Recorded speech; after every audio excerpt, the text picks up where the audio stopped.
নির্বাচনের দিনক্ষণ চূড়ান্ত এখনো হয়নি, এমনকি হয়নি তফসিল ঘোষণাও। তবে এরই মধ্যে ভোটের মাঠে নিজেদের প্রার্থিতা জানান দিচ্ছেন বিএনপির আগ্রহী প্রার্থীরা। কোনো কোনো এলাকায় রীতিমতো প্রচারণা শুরু করেছেন তারা।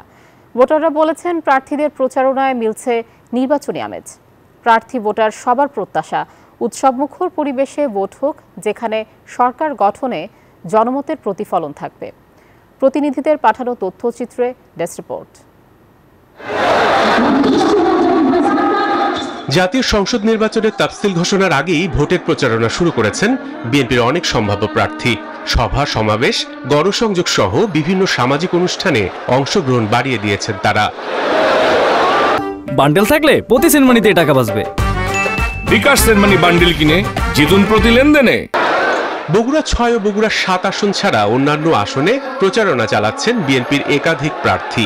জানান, দল চাইলে ধানের শীষ প্রতীকে লড়বেন তারা, সুখে দুঃখে থাকবেন জনগণের পাশে। দেশনেত্রী বেগম খালেদা জিয়া, দেশনায়ক তারেক রহমানের নেতৃত্বে যে সুষ্ঠু নির্বাচন হবে, সেই নির্বাচনে ধানের শীষের প্রতীক আমাকে হাতে তুলে দেবে বলে আমি বিশ্বাস করি। নির্বাচনকে সামনে রেখে আমরা এলাকাতে আরো ব্যাপকভাবে গণসংযোগ শুরু করেছি। নির্বাচনকে সামনে রেখে চট্টগ্রামে বিএনপির সম্ভাব্য প্রার্থীরা বিভিন্ন সভা সমাবেশ করে কৌশলে প্রচারণা চালাচ্ছেন। নির্বাচনের সব প্রস্তুতি নিয়ে অপেক্ষার প্রহর গুনছেন তারা।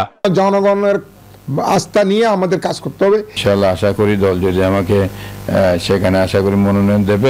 থেমে নেই রাজশাহীর বিএনপি নেতারাও। নেতারা বলছেন, দুদিন আগে কিংবা পরে ভোটারদের কাছে যেতেই হবে, তাই মুক্ত পরিবেশে কিছুটা আগেভাগেই মাঠে নেমেছেন তারা। একদিকে দলকে প্রস্তুত রাখা, আর যদি নির্বাচন যেহেতু হবেই, সেজন্য নির্বাচনের প্রস্তুতি রাখা।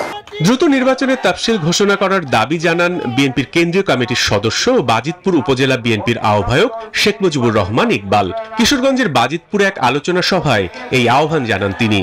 আমরা চাই সংস্কার চলবে, বিচার চলবে, নির্বাচনের তারিখ স্পষ্টভাবে বাংলাদেশে ঘোষণা করতে হবে। এদিকে মাজার জিয়ারতের মধ্য দিয়ে ব্রাহ্মণবাড়িয়া 4 আসনের বিএনপি নেতা কবির আহমেদ ভুইয়া নির্বাচনী গণসংযোগ শুরু করেছেন। আমরা নির্বাচনের প্রস্তুতি নিচ্ছি।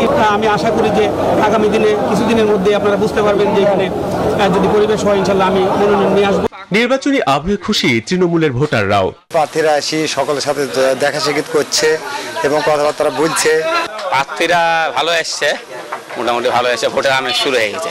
কেবল জেলা ও মহানগরে নয়, উপজেলা ইউনিয়ন পর্যায়েও মাঠে নেমেছেন বিএনপি নেতাকর্মীরা। তাদের আশা, সুষ্ঠু নির্বাচন হবে, বিপুল ভোটে বিজয়ী হবেন বিএনপি প্রার্থীরা।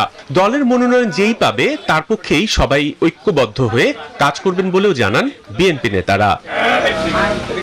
Desk report, news 24।